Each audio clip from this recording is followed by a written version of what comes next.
I love that song.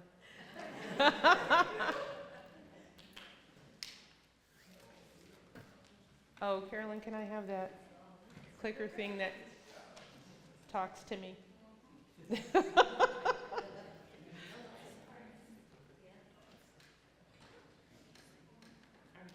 Please, says Rosemary Trummer, if you are the one who has practiced meeting the pain of the world, we need you right now. We need you to teach us it is possible to swallow what is weighty and still be able to rise. Amen. We need you to remind us that we can be furious and scared and near feral over injustice and still thrill at the taste of a strawberry ripe and sweet. Amen. Can still meet a stranger and shake their hand, believing in their humanness.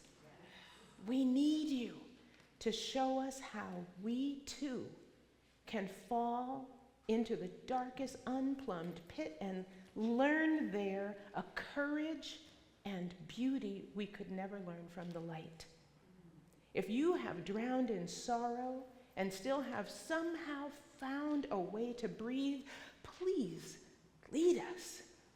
You are the one with the crumbs we need, the ones we need to use to find our way back to the home of our hearts. We need you, and we need you. We, as a group, explored the book Living Legacy and discovered how negative legacies have defined some of the things going on in our world: the pain, the injustice, the discrimination, the war, the self-harm, the trauma, the systemic failures, you name it. We learned about how to recognize those legacies and how to create new legacies, ones that could supplant the old ones. We were able to see that legacies are something that can be and are ongoing. In fact, to not realize the ongoing power of a legacy causes us to find ourselves in a place where we're depressed, feeling incapable of being able to make any change. And there are legacies. There's good ones, there's bad ones that can have an indefinite and historical trajectory. We have familial legacies and we have collective legacies. Familial that have defined who we are, and collective legacies that have created otherness and divisiveness. But rather than constantly becoming depressed over what has been happening in the world, the authors of that book encouraged us to go upstream. And when we learned about that before, I read a parable that tells us not to look at the stuff that's happening, but to go upstream and find out what in the world is causing it. What's the cause of the continued negative legacies? And when we do, we discover that what is upstream, the underpinning of all of the negative things that are happening in the world, has a common factor. And that common factor is disconnection. Disconnection from self, disconnection from others, and disconnection from the planet. And it's interesting because when we're disconnected from ourselves, we forget self-care. And it's very possible for all of the things that happen with traumatic situations that affect us to occur. When we disconnect from others, we forget that their pain is our pain.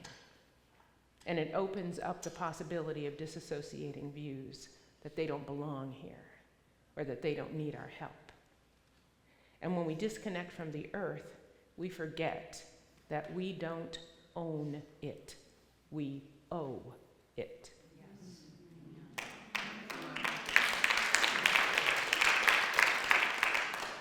So the authors of that book invited us to discover what is our inner purpose and what is our outer purpose, something greater than ourselves.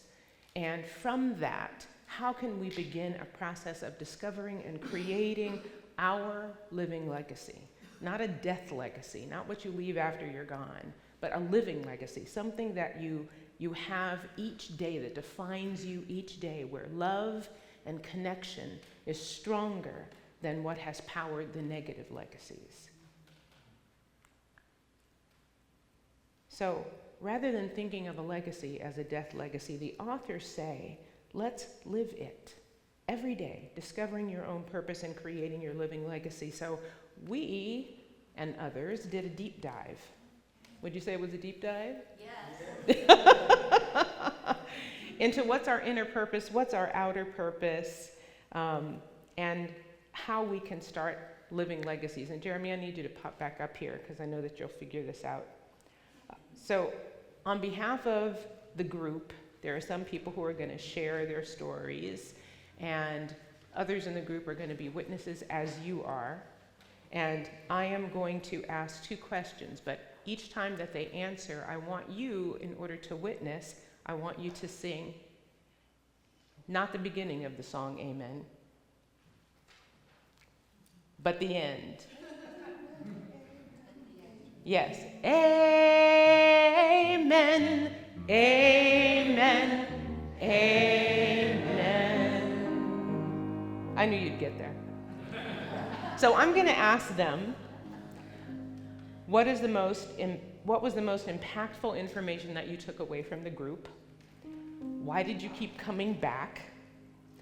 From this process, what did you determine is your inner purpose, your outer purpose, and how have they framed your daily and living legacy? And what I want to say to you is that some of us are still in process, trying to figure some of that out, and some of them said, can we still talk if we didn't finish all of the book? And I said, yes, because it's about the journey that we're all on. And so we're going to start with someone who couldn't be here, but she decided that she wanted to send her comments. Elizabeth Dunleavy.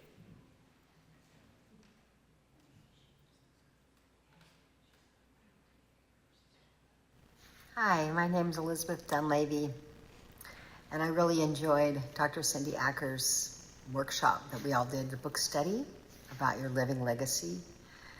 My big takeaway from the whole program was, well, for one thing, it was profound because we had such great discussions, such great questions asked, and really looked at how crises in the world, particularly in our own lives, relate to legacies that were passed down culturally and historically that we haven't addressed, and it's gradually spiraled into crises. And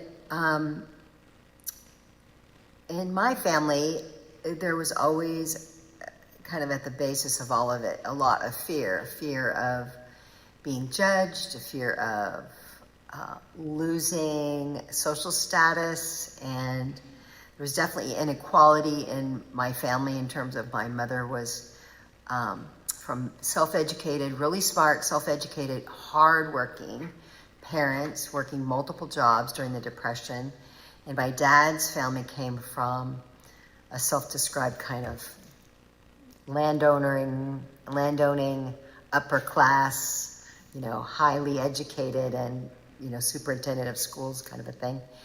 And they definitely looked down on anyone who could be considered as inferior.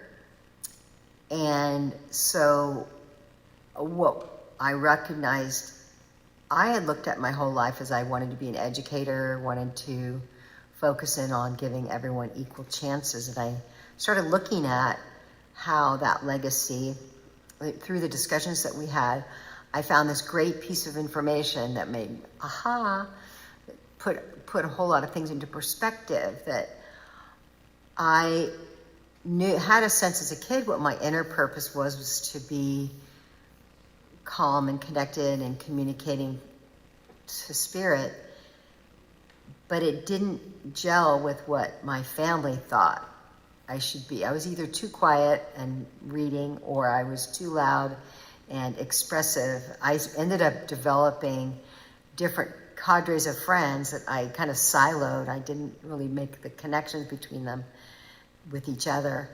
And I was a teacher, but I would work till exhaustion, and I didn't know how to nurture myself. And in the book, what we talked a lot about was giving ourselves like a little checklist and checking, am I in this moment, in my internal purpose, connecting spiritually, physically, emotionally, and mentally? Am I nurturing all aspects of myself? Am I addressing all aspects? Because we're in my family, we were all kind of walking on tiptoes, trying to make sure everybody was happy. You couldn't relax until everybody was calm, happy, well-fed, blah, blah, blah, especially the women in the family. We had to serve the family. Well, I realized that was just exhausting. And so as a teacher, you know, I was just exhausted all year and then would collapse at the end of the term. And what I learned in this process was, do the internal nourishment first, be totally in alignment with that, and then your living legacy, that of being a communicator, raising other people up, taking stands for what you know to be your honest, committed truth to connection and justice, that all comes from that internal connection to spirit. So I so appreciate the work, and it's ongoing. I feel like I'm still unfolding in the process. Thank you. Court. Amen. Amen. Amen.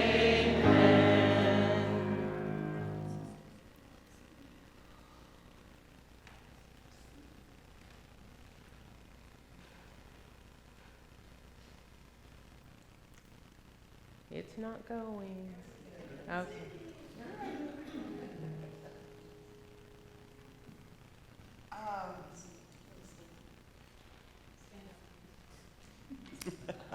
All right, so I can be seen. This was a very interesting book. I have always been on a quest. I think it was Mark Twain that said the two greatest days in your life are the day that you're born and the day you find out why. And that's always been a quest of mine. And so this gave me an opportunity to have a new way of looking at myself and my connection to myself and to the world. My purpose, my outer purpose was to create the beautiful community. And for those of you who don't know what the beautiful community is, it's a place where all are welcome and accorded dignity, respect, and equal rights. My beliefs and my values are something that I have carried with me my whole life, whether I acknowledged it or not, and many of them I also inherited.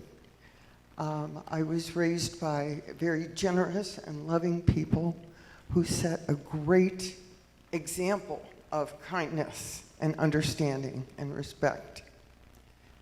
When I have my spiritual and physical and emotional and mental items all lined up, things go smoothly. And they change places. Sometimes my focus is a spiritual advancement, sometimes it's a physical advancement, sometimes it's a mental advancement. So they don't have the same sequence. It all depends on what I'm doing and how I'm expressing my love.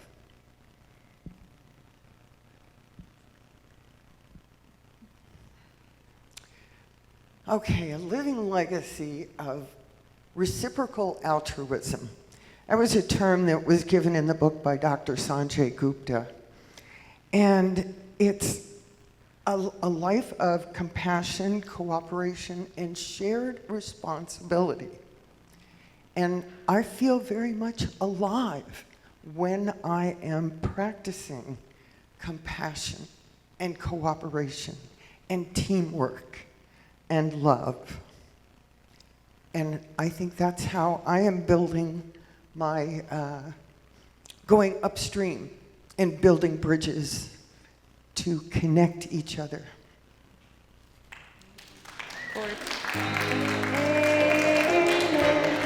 Amen. Amen. Can you scoot me back? Can you scoot me back? Mm-hmm. I'm not Joel. Nope. I'm Elizabeth. So why did I keep coming back to this book study class? This book is so powerful. I turned 83 years young in May. I feel like I'm being reborn. I've often told people that I'm, being reborn, a new beginning. And this book has offered me that. The choice to know what is mine to do now in my life. So I invite you all to find out, what is it within you? What is it yours to do now to make your life a living legacy? Thank you. Amen. Amen.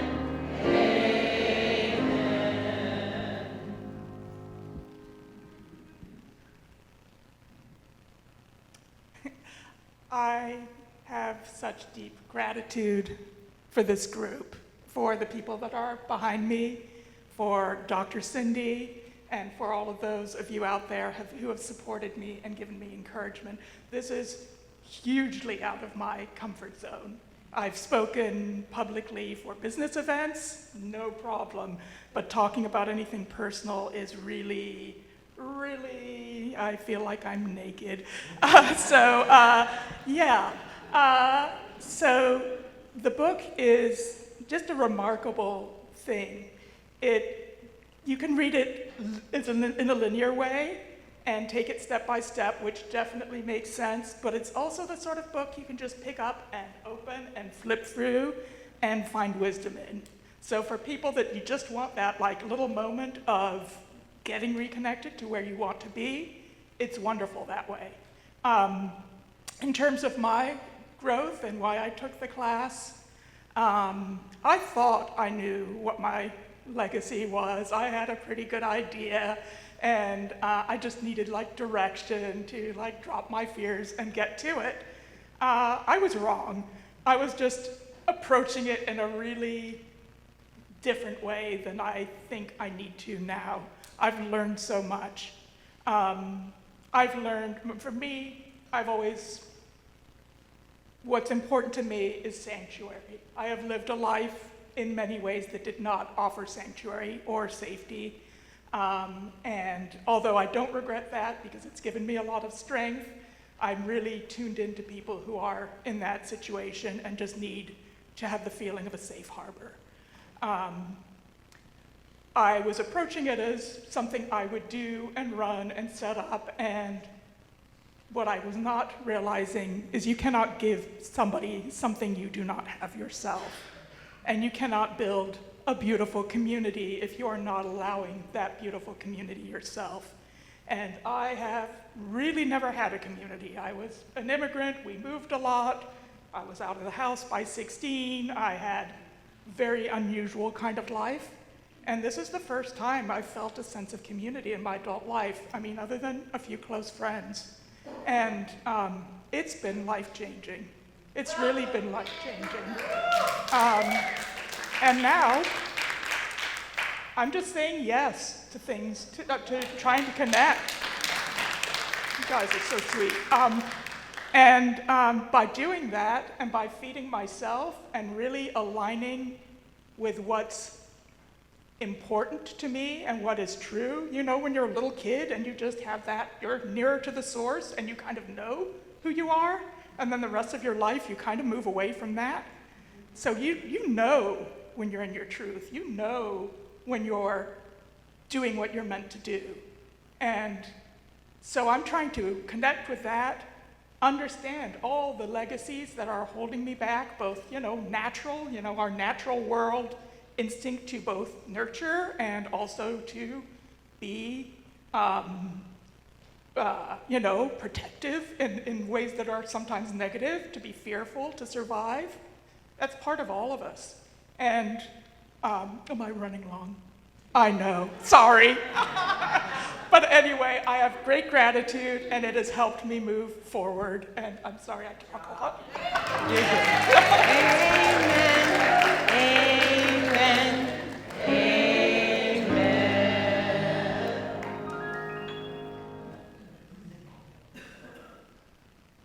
Joel, where'd you go? I don't know why this is the back. Now I know. There we go.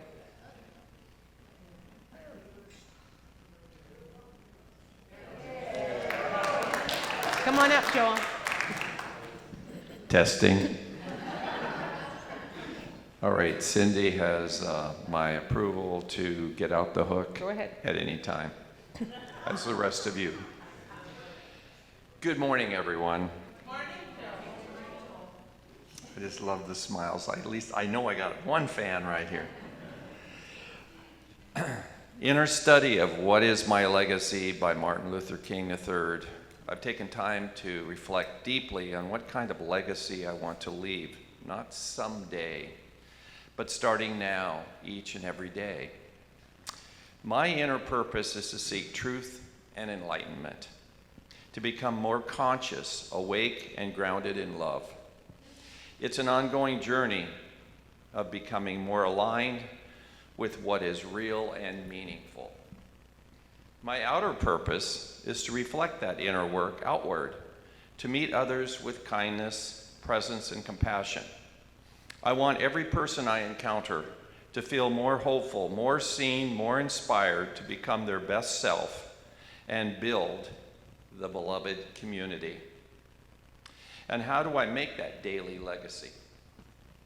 For me, it's about choosing to be part of the change toward a more joyful and connected world, one conversation at a time. I'm blessed to ride the SMART train each day, sharing space with fellow travelers for nearly 90 minutes round trip. What started as casual chats has become a kind of moving sanctuary where strangers become companions and life challenges becomes bridges to understanding.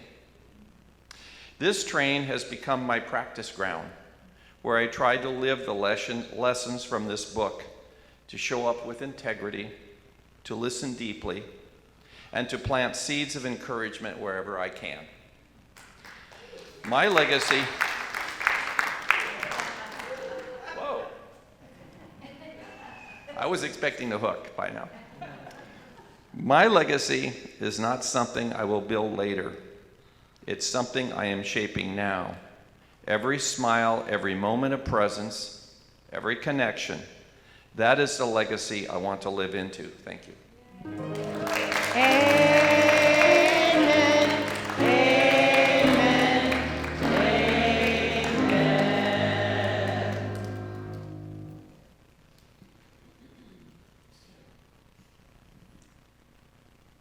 A couple of months ago, Cindy asked me to talk about what I had received from being in the choir. And I left the most important part out. The most vulnerable part is that it had opened my heart to all of you and everything that this group offers. So I wanted to put that in the space right now, because in this book, I realized that gather my thoughts here. When I was a young man, or a boy, the Brown decision came down. I think I was 6 years old. 4 years later, my parents took me to a basketball game at the Municipal Coliseum. I was not interested in the game, so I walked around the concourse. And I came to the end, and I saw two young men standing at a concession stand. They were black. The concession stand was very small, one water fountain, 5 steps to get to the bathroom, and it scared me. I thought to myself, they're not going to like this. It was a 10-year-old mind. About 3 months later, I was at the golfing club where my father played golf, and I heard a loud voice, a fellow talking on the phone, and he was screaming to get those white-only signs out of the Coliseum. So at 10 years old, I knew right from wrong, and I knew the effect of government not doing what it was supposed to do, what they said they would do in law. So when I come back to this book, I watched Dr. King delivering a talk at Ebenezer. I don't know what it was before. There was something going on the next day. But he was fearful that, one, what they were doing was not condoned or backed by the Constitution, but also fearful that they may lose their lives, because killings were not out of the question.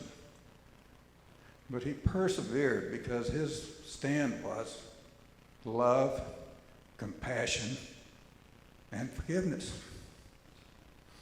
And it's a legacy that lived on after he was gone. And it still burns in my memory, those years where there was so much violence. I have one quote to read out of the book. I'm sorry, I forgot this.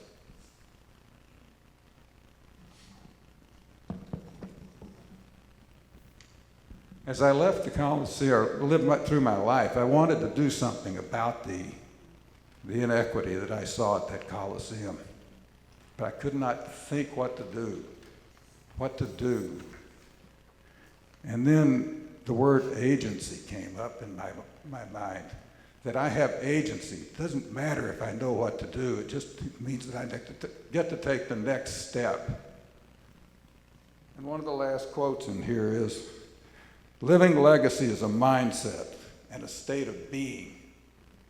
So I realized that who I had been all of these years was disempowered, and all I had to do was give that up and just be what I needed to be. Thank you. Amen. Amen. What I hope you take away from these stories is that all of us can do something. And all of us must do something.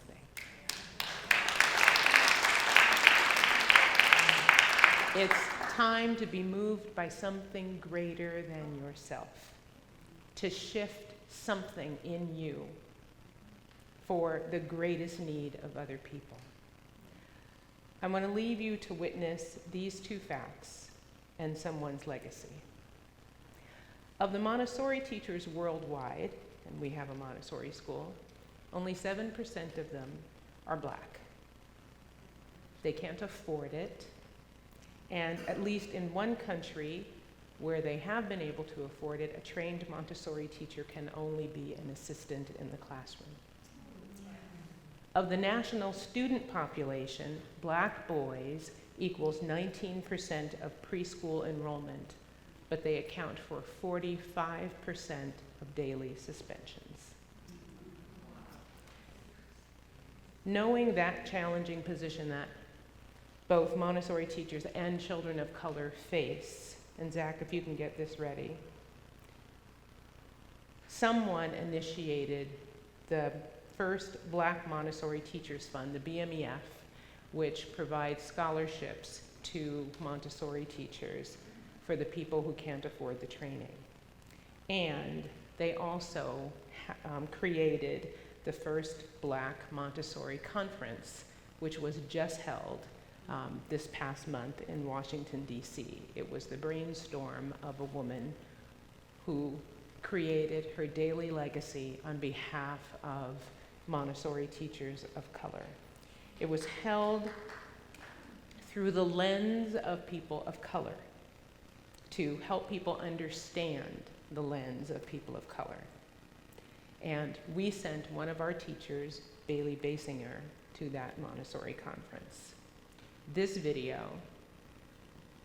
is going to give you a sense of the living legacy that one person created and the impact that it had in this conference. To see the conference finally come together, it's a long time coming. This is tremendous. I think Dr. Montessori said, of all things, love is most potent, and the love in this place is potent. Come on, give yourself at the capstone of black education, at the Mecca, at the Howard University. Ain't you?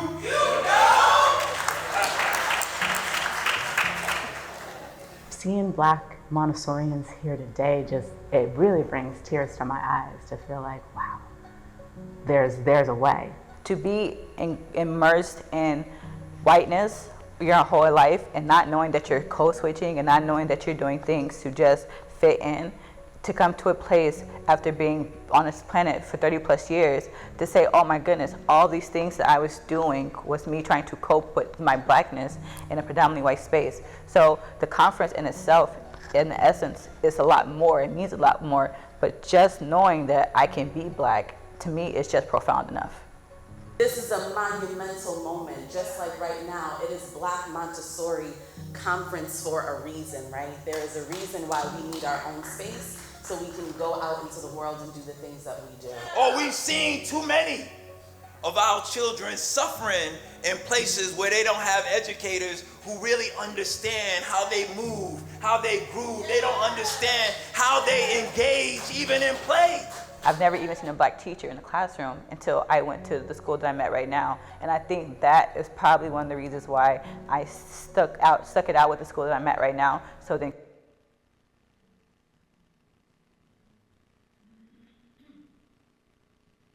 Beautiful. We have to be unabashed about taking our children's education into our hands and understand that we are the ones that have to make sure that our children know the stories. We gotta help our children to realize that they are connected to a great people, a long and tremendous history, and we are looking for them to continue to press toward the mark, to do the great things that the Creator has put in each of our hearts to do. Montessori was a pedagogy that was ultimately founded as a form of resistance. She looked at the community, the society, the leaders, the educational system that was around, that's still around to this day, and she thought, her legacy. no, there's something better than this. Our children deserve better. We deserve better as a species. It was never meant to become this elitist sort of system that's only accessible by people with a lot of money. And so our goal as the BMEF is to ensure that our community benefits from it as well. And not just the children, but the families, the educators. By extension, it's something that advances the human species all across the board. The BMEF wants to be a resource to be able to help sprinkle Montessori magic across the spectrum. Wherever you might be, we want to be able to be that blessing to our community so our children can manifest that Black excellence. So I think about Malcolm X, I think about how his children were in Montessori, right? How he knew the potential of liberation, our ancestors. I think about my father, I think about Asa Hilliard, I think about as a daughter of Black psychologists who are there, like those who they were really on the front lines. They were really, really paving the way. They did not bank on the quote unquote profit, right? Or the promise of the system. They banked on the promise of their children and their children's children and the legacy. When I see a teacher, Black teacher, I know they're here for the light of the child. And what that means is that the legacy, the children who are the guarantors of our future is what we're banking for. And so I have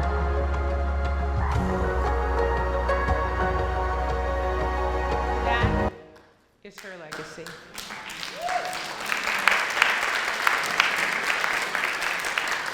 One person's thought of how could they do something greater than them. And I cannot tell you that conference was rockin'.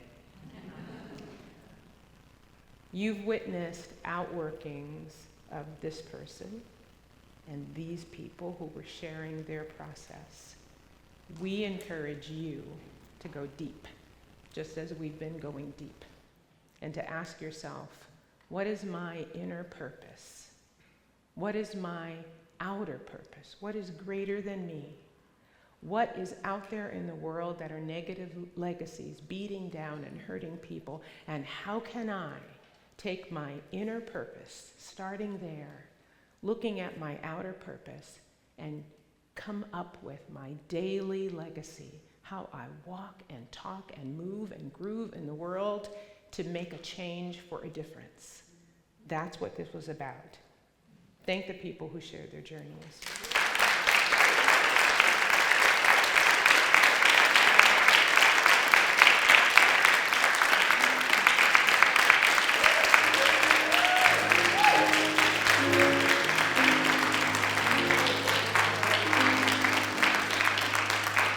And as we say our affirmation, anybody else who was in the group who wants to walk up to say the affirmation with us, feel free to do that. The affirmation is, I am a living legacy. Thank you. Thank you all.